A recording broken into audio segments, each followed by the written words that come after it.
sa puso at isip ng bawat Pilipino.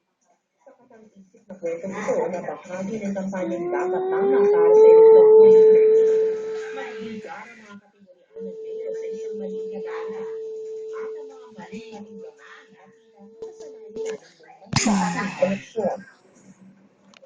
Sumasalamin ang proyektong ito ng News and Public Affairs sa mga tunay na pangyayari sa ating lipunan tuwing panahon ng eleksyon. Sa isang trahedya magsisimula ang kwento na hinati sa apat na may ikling bahagi.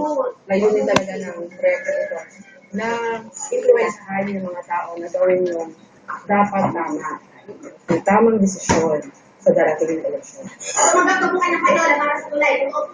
Masusubaybayan ng mga manonood ang mga itutuloy na dito ng kwento araw-araw. Simula ngayong gabi sa GMA at GMA News TV. Buffalo, suspect sa muling pagbuhay ng tinaguriang Tibok sa Pasig, arestado at kahulihan ng mga baril at drug paraphernalia.